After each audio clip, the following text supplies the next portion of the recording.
So this is basically a little bit of something different. We're going to look at programming a button box. So if you look at the button box video, we're using an Arduino Mega for that. And we're going to use something called UnoJoy, or in this case MegaJoy, in order to have the Arduino Mega act as our USB controller. And then of course we can attach all kinds of joystick buttons and knobs and all that kind of stuff to it in order to make it work. So you're going to need to have an Arduino Mega, obviously, and you're going to need to have UnoJoy or MegaJoy in this case.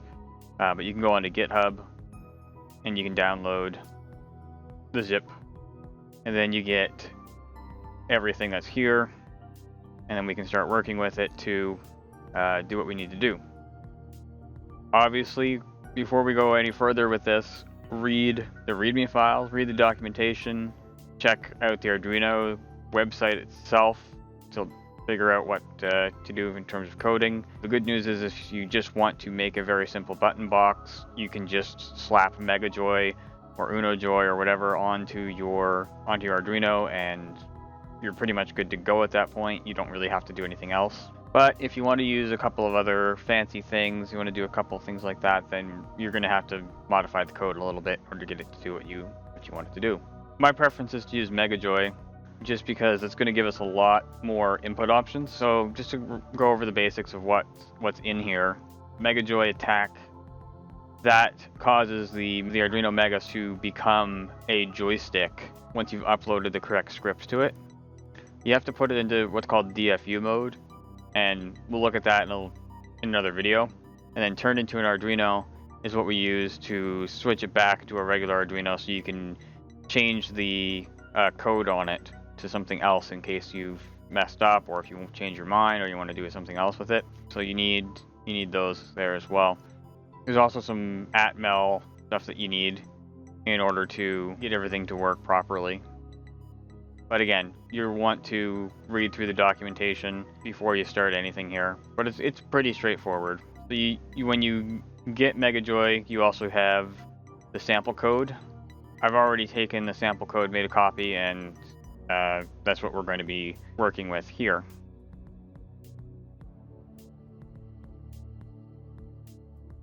So along the way, if we have, the reason why I decided to do this as kind of like a stream is that way if there's any questions, I can sort of answer them in real time.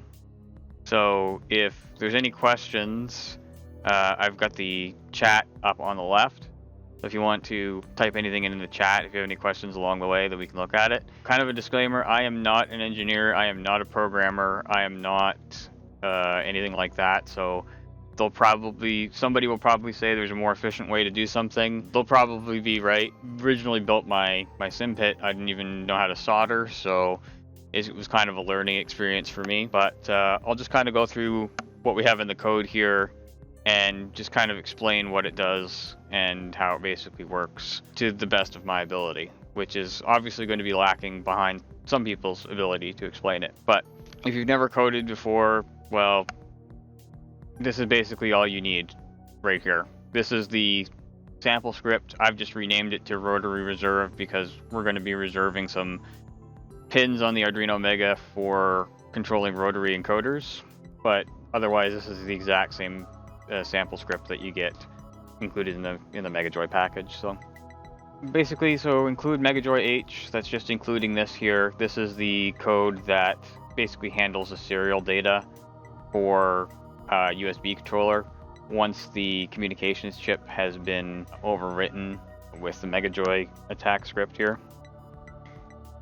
We don't need to touch this at all. This just needs to be included in order to make the whole thing work. So main thing that we're going to change or be working with is the MegaJoy Arduino Rotary Reserve.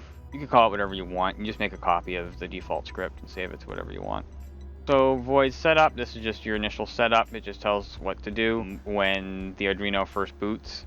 So setup pins and setup MegaJoy, it just calls those functions.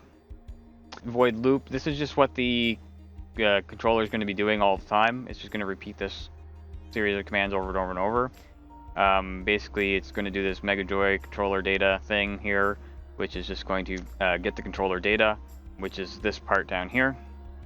and set controller data to controller data, which is just going to be part of the megajoy.h, and then we have part of it further down here. Voids, set up pins. This is just setting all of the digital pins to the input mode. So there's a loop here. We start with 2 because pins 0 and pin 1 on the Mega are actually duplications of the USB communication pins, so they're unusable while the Arduino is connected to a computer.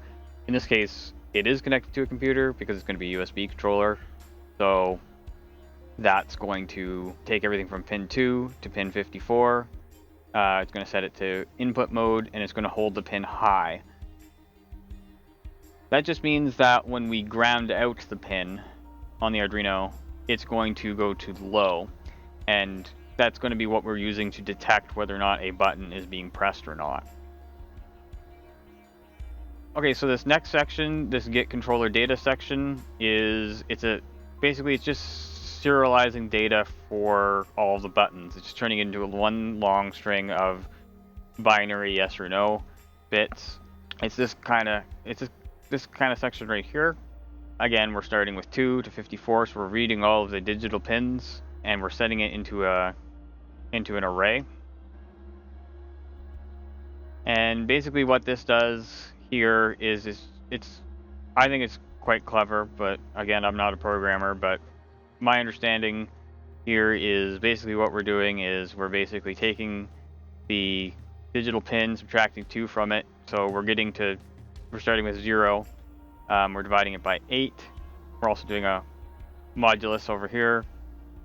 And basically, long story short, is we're doing the bit shift and moving everything by the mod.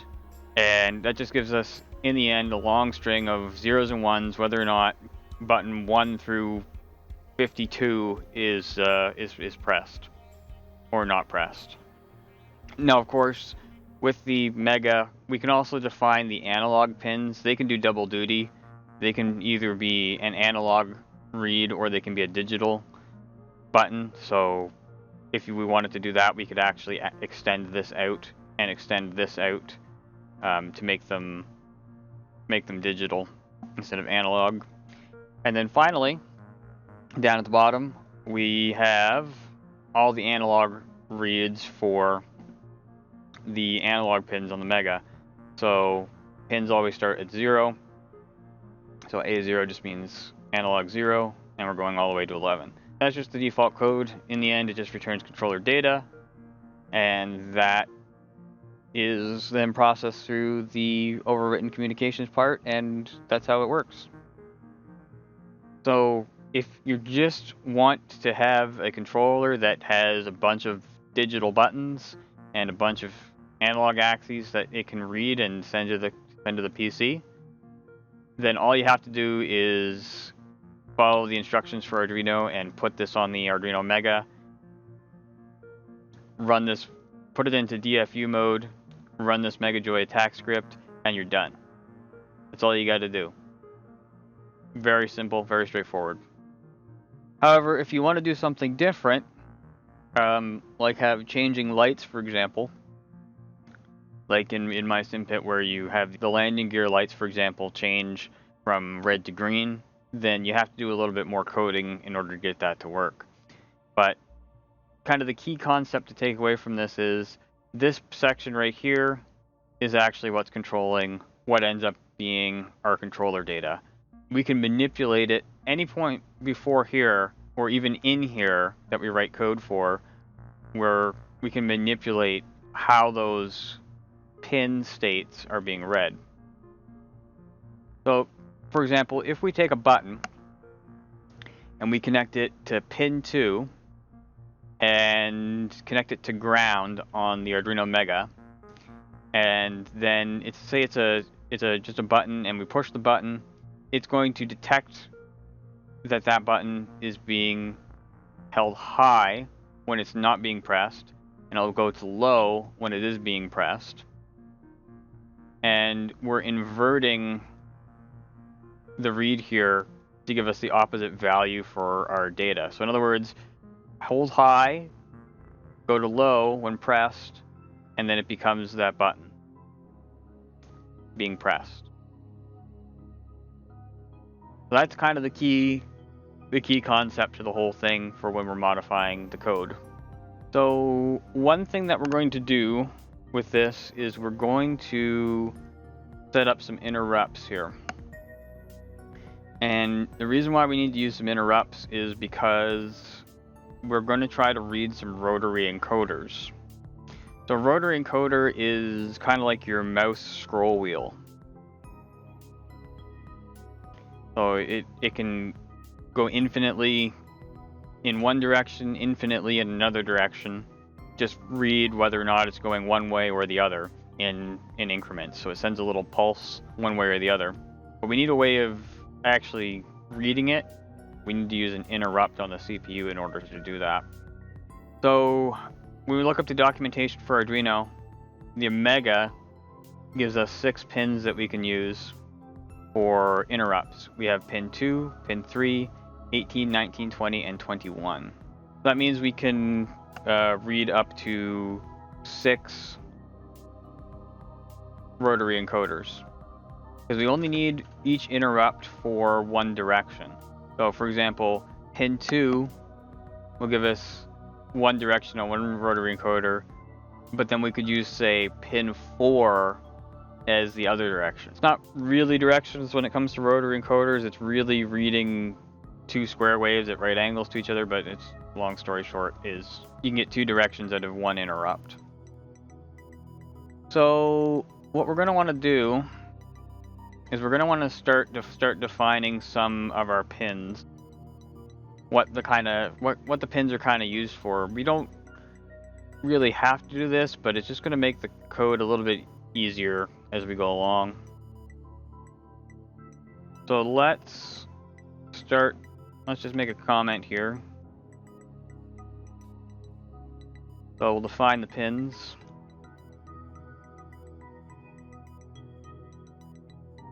So these are all going to be ints because they are integer values. So we want some kind of naming convention for the rotary encoder pins that we're going to be using. Again, we know which ones that we have to use, but in order to make this all a little bit easier, when it comes to this section down here, the best thing to do probably is to use any kind of pin that we can that's some sort of special function. Let's make it a pin that's before all of the interrupt pins on the CPU. And then everything after the interrupt, we can use this loop of code here for. That allows us to manipulate those other pins and what's being read off those pins a little bit more easily. Okay, back to our naming convention. Let's just use rotary 1, and let's call it rotary 1 up. And so we'll define that as being, actually let's do it this way. Let's just use 18 first. Doesn't really matter the order, but I'm just going to do it this way, just because it's similar to a way that I've done it before. So 2, 3, 18, 19, 20, and 21.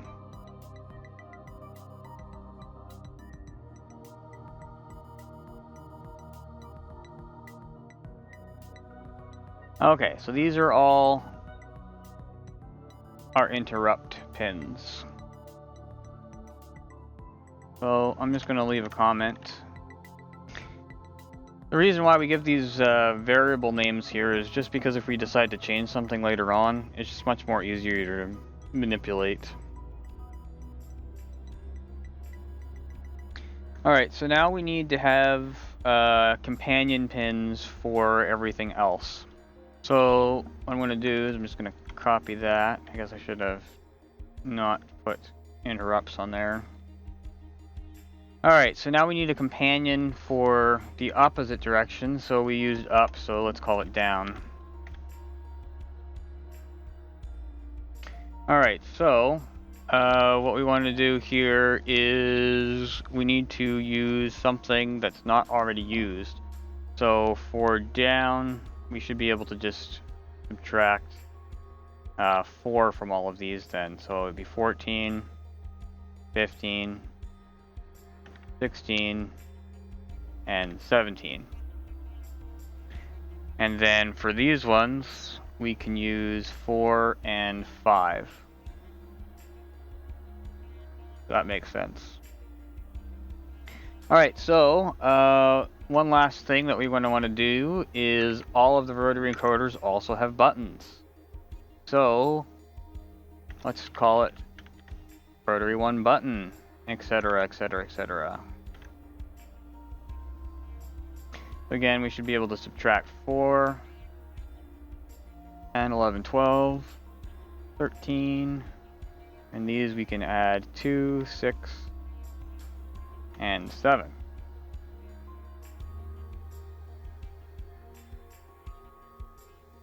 Any questions from the chat so far? Well, I'm hoping it makes sense because nobody's saying anything, so. Okay, well, in that case, moving on. We need to define some volatile variables here at this point in order to have the interrupts that we're going to create properly work. So I'm just going to do this really quickly because I already have it prepared, and we're just going to slam this in here.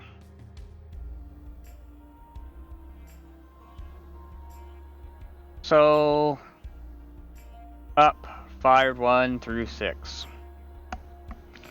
So when the rotary encoder moves, it's actually detecting changes on 2 pins. So it's going to detect, it's going to be looking at first whether or not there's a change on these interrupt pins, and then it's going to compare it with the other direction pin as well, and that's how we end up determining what direction the rotary encoder is actually moving. But the good thing is we only need to check one of the pins, and therefore we only need to have one direction that we're really initially checking. So let's set that up right now. I didn't spell interrupt right, did I? Nope.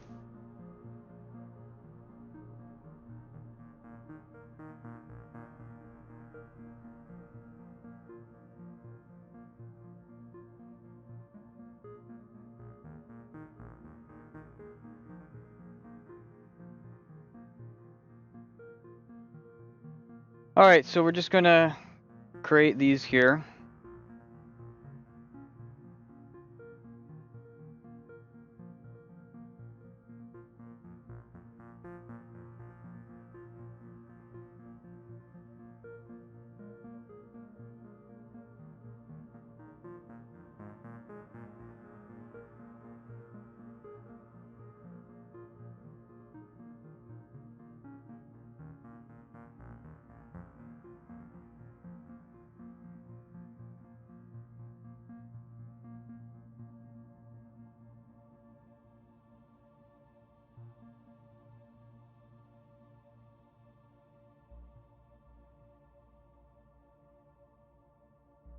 No, I'm gonna use proper case on.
Okay, so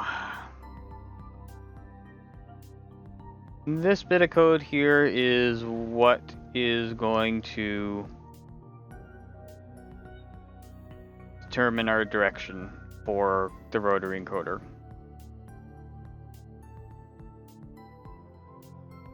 It's first reading the state of the pin that is our kind of like our up direction, then it's reading and it's setting up to rotary 1 down. If it didn't detect a change there, then it must mean that it had gone the other direction, in which case then we should read the opposite of what it did and then set fired 1 to true. The reason why we're setting that to true is because when we go later on to modify this section here that's setting the controller data, we're going to use that to sort of inject the state of the rotary encoder into that final little bit of code.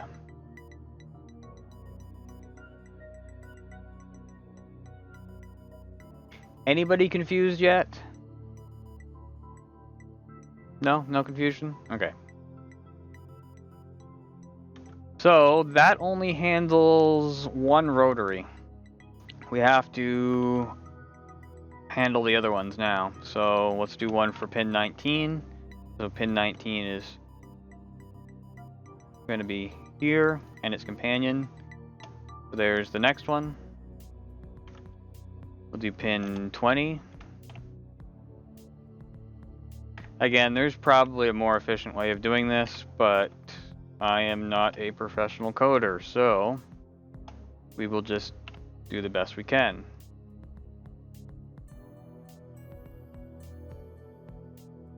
And in the end, it doesn't really matter how efficient the code is here, because it really doesn't matter. You're just measuring what you're just sending serial data for a set of buttons. The time sensitivity on this is very, very low. So we moved on to pin 2, which is our rotary 5.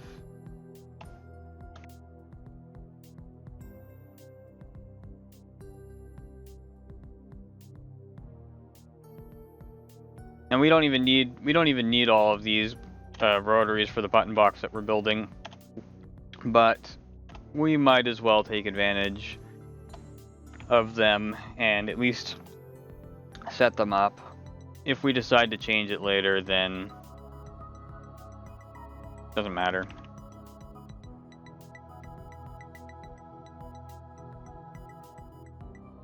Alright, so that is the end of the interrupt service routines.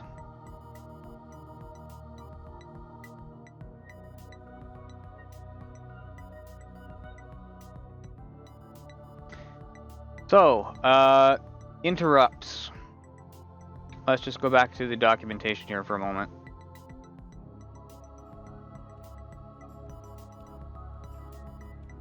We actually have to attach the interrupts to the pins that we want to use.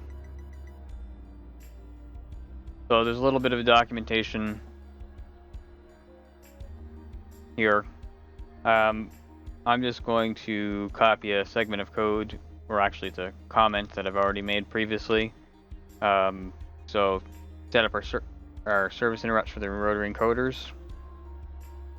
We have to put this in the void setup section here. This is just a comment that's a cheat. You don't need the comment, but I like to keep things commented so I know what the heck's going on.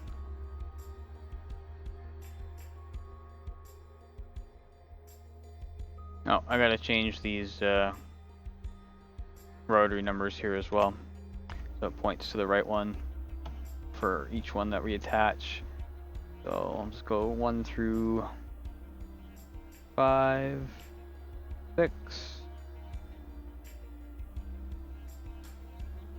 Alright, so we're gonna just attach interrupts to them. So for that, we're going to use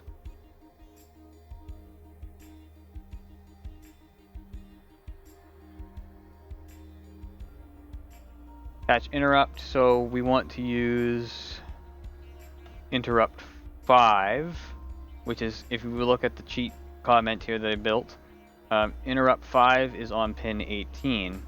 And if we look back to our previous part of the code, pin 18 is rotary 1, which is interrupt rotary 1, which looks at pin 18 because it's rotary 1 up and its companion rotary 1 down. So the interrupts order doesn't match the pin order, it's separate, so something to just kind of keep in mind. If you follow this numbering, then it's all going to work out anyway. Alright, so attach interrupt, we're going to attach that. We're going to attach it to rotary 1, we said. And it's going to interrupt. It's going to interrupt on change.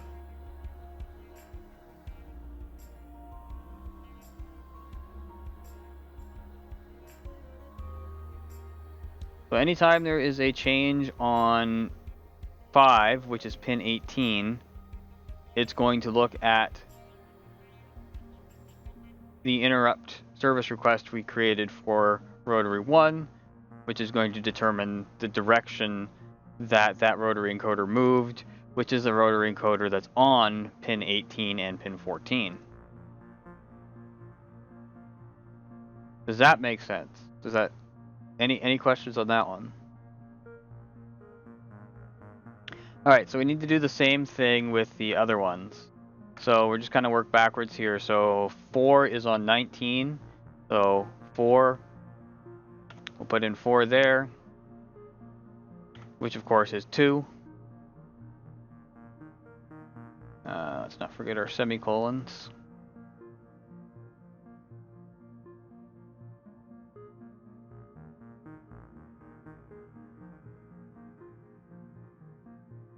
Then we'll do 3. 3 is actually 3 in this case.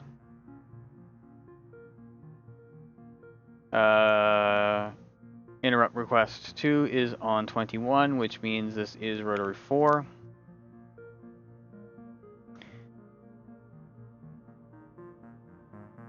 And then 1 is on 5. And 0 is on 6. Actually, if I was really smart, I probably would have just labeled these 0 through 5, but doesn't matter. They're all associated properly at this point. Use whatever method you feel is best or helps you remember. Okay, so that lets us detect the change on those pins that we've previously defined.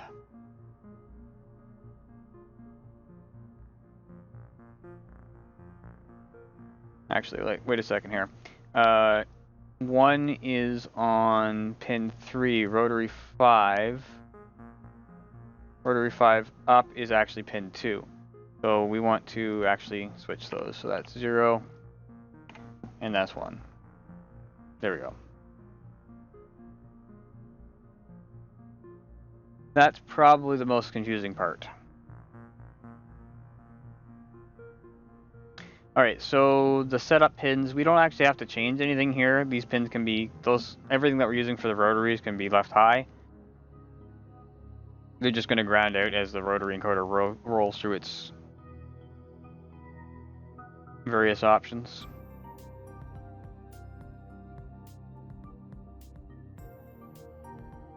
Yeah, just double checking that. Rotary 5 we said was 2. 5 is on pin 2. And 5 is interrupt 0. So yeah, that's correct. Okay.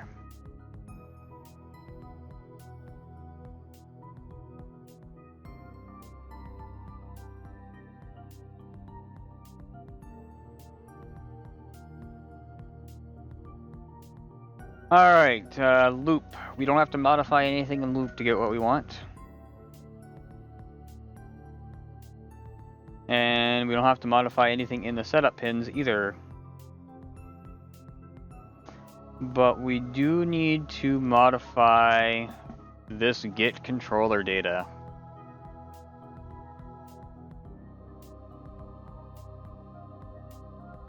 Let's think about how we're going to be able to get the data in there.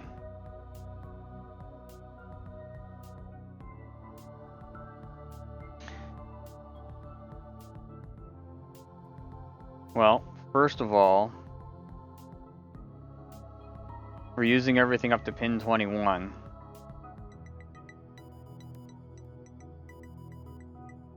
So let's start this loop at 22. So anything from 22 through to 54, we're going to look at normally.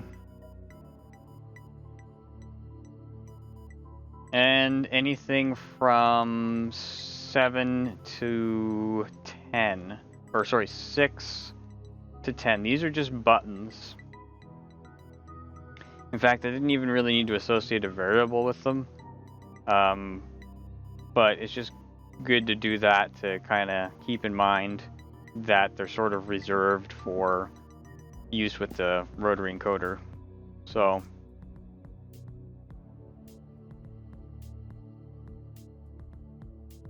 again, there's probably a more efficient way to do this, but this will still work.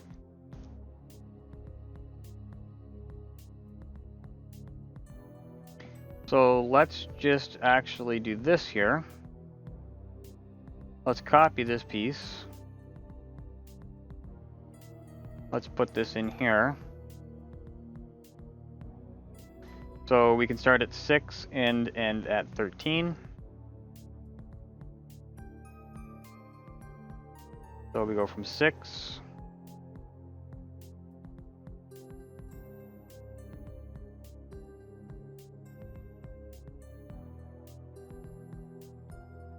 It'll have to be 14.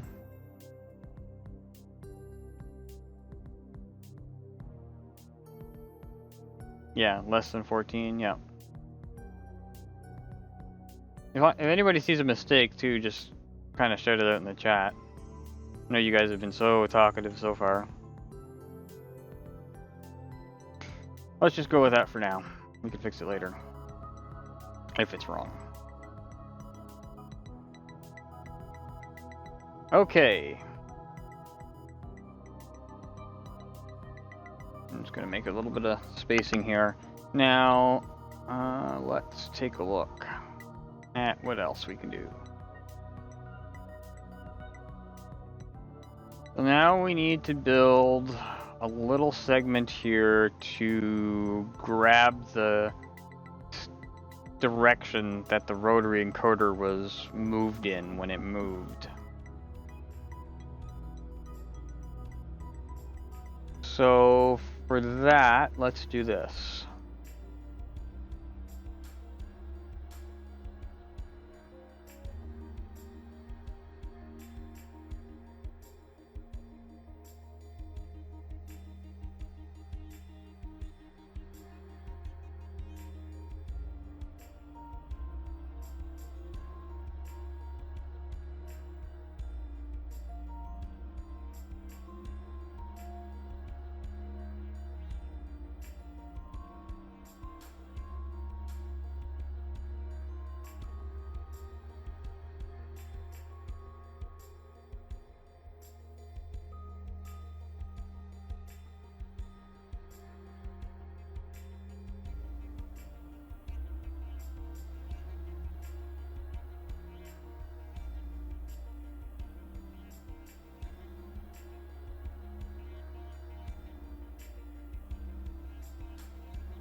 Okay, so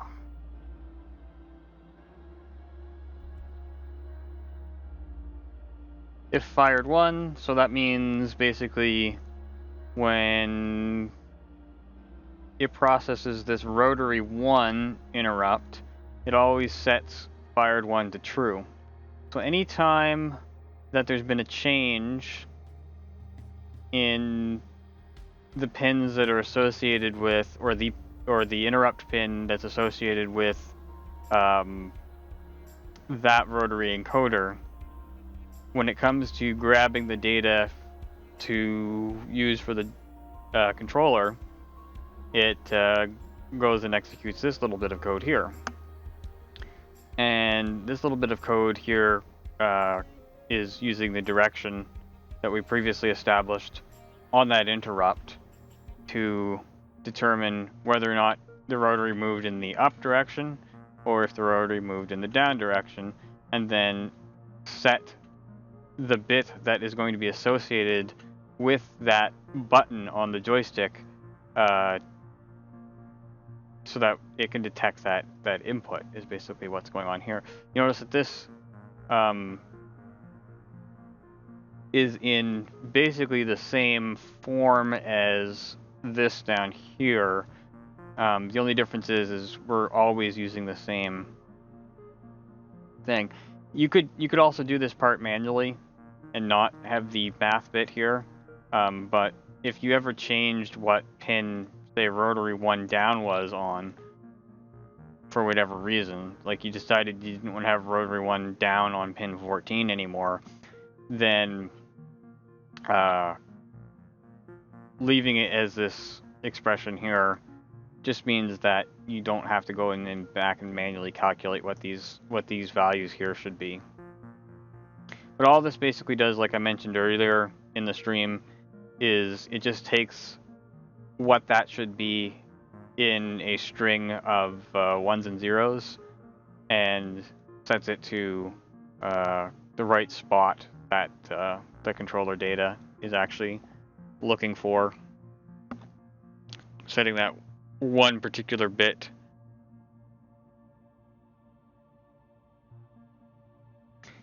So that takes care of that one. So again, we kind of have to do this for all of them. So for example,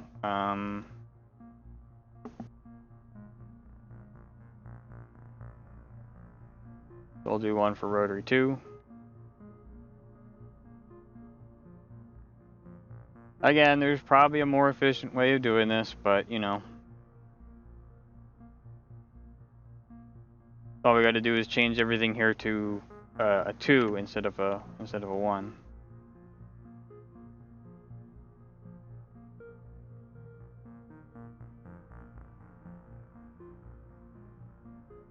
I know somebody's gonna scream at me in the comments somewhere or something once this gets uploaded to YouTube. Why didn't you do it this way? Well, I have no idea what I'm really doing. This is as far as I've been able to figure out. Okay, so there's rotary 2. Here will be rotary 3.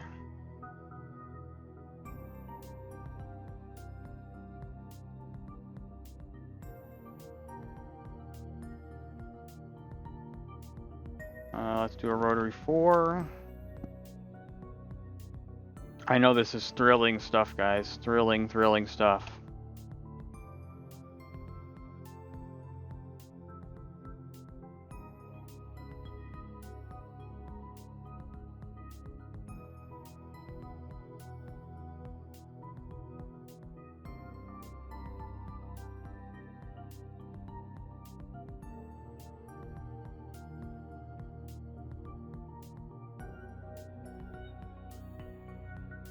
Let's do rotary 5.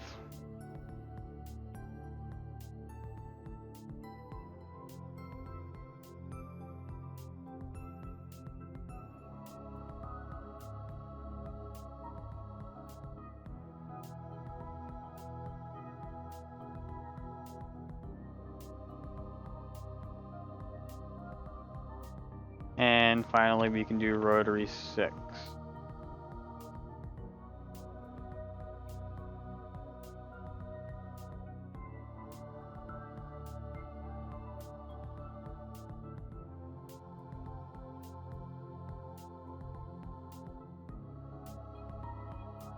There we go.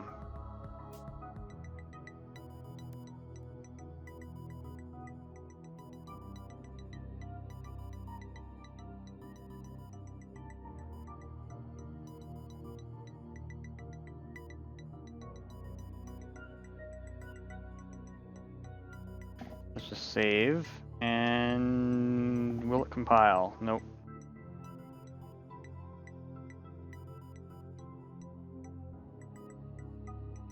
So let's just see what's wrong with the code.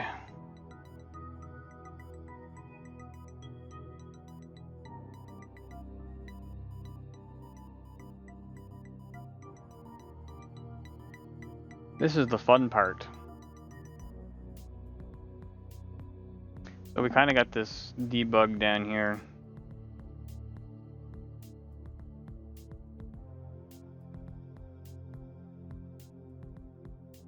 Oh, no wonder. Yeah, I got the wrong brackets, that's why.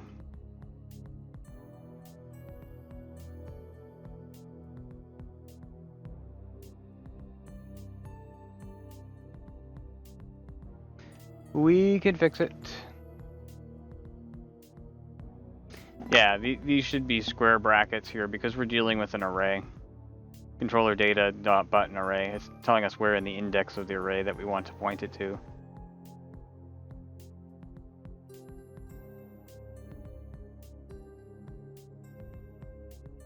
So we'll just correct that.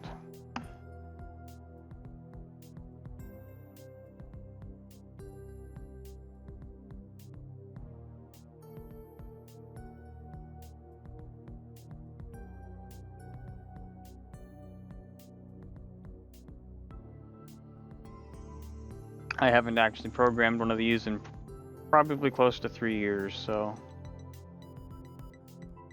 I think that's the last time I updated any of the actual megas in the cockpit.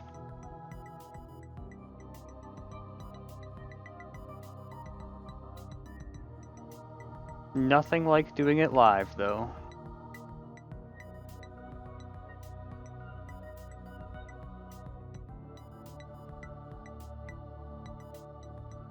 Alright, save. Now will it compile?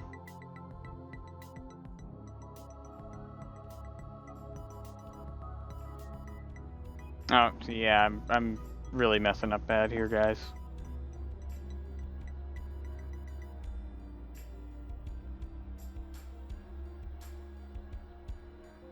Really good to watch the brackets.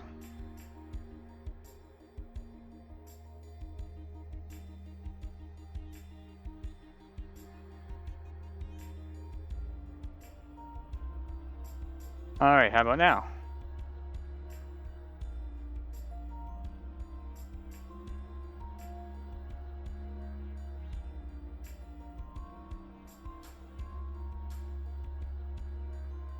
Yep, really gotta watch the brackets. Save again, verify. Okay, so we have a successful compile. That means the code's gonna work. Well, it says brackets on the other sides are the ones you just added.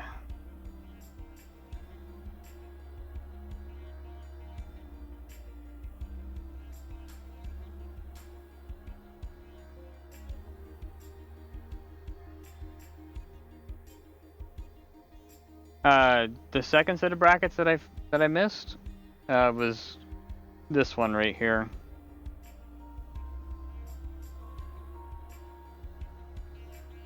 I missed the bra part of the ket.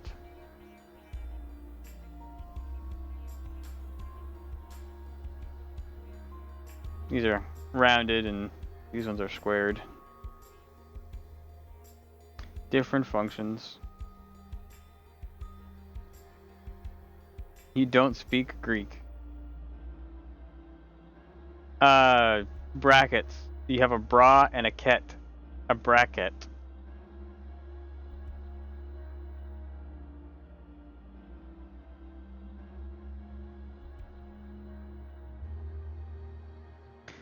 Okay, so I think that takes care of everything as far as the rotary encoders go.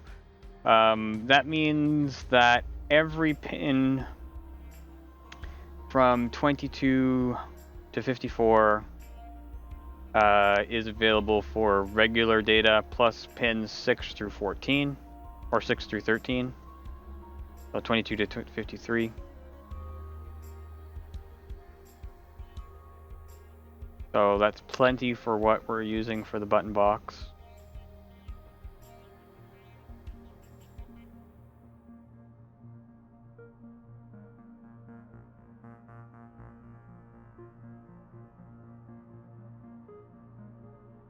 Now I'm going to have to actually put this onto an Arduino Mega and then test it. But that will be part of actually wiring up the Mega with the button box that we've already set up the controls on. That will be pretty straightforward at that point. And then once that's on there, then we're able to put it into DFU mode, and I'll be showing that I've kind of decided to do things this way. I'll be doing the actual wiring and then converting it to a joystick using this command here in part 4. So we'll make this part 3 of the button box, and then we'll make kind of part 4 wiring everything up and testing it out and making sure that it's all working. I think one other thing that we're going to do is there's only one analog on there, and I've kind of found that disabling the analog pins that aren't used is just good practice.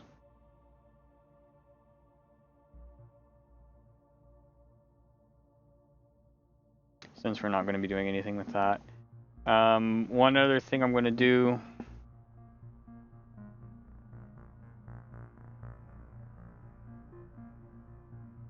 sometimes you get a bit of a like bouncing on the rotary encoders, so I'm going to add a 50 millisecond delay, just so that it has a chance to read that data properly, stop it from reading it twice. There's kind of a way to do it with resistors as well, but I just find that helps a little bit.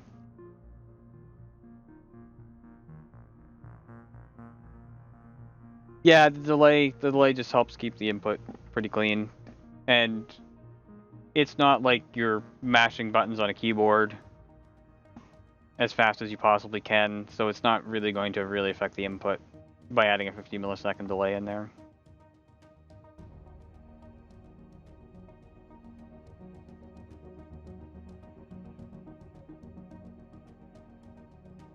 I think that's right. I'm not going to load it onto the board on stream, but if something ends up being wrong, then I'll just add a correction for it in the next part. So yeah, that's all that coded. If you're looking to do something specific with your builds, then you're just going to have to use kind of the logic that we established in this video, kind of what MegaJoy is doing by default, and putting your code to work for that as well. You'll have to look at the Arduino documentation to do all the other kinds of special effects, but that's essentially the core of what we're doing. And like I said earlier, if you just want to make a an array of like 50 something buttons or whatever, and you don't want to have rotary encoders, then you don't need to do the vast majority of what we just did. Okay, so we'll just double check the rest of this here. Oh, these have got to change. Otherwise, we'll be looking at making all of the rotaries the exact same buttons on the controller.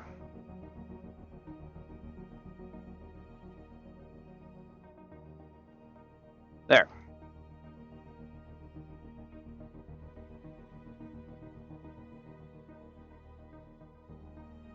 And it should compile. Yep. And okay, so we're good.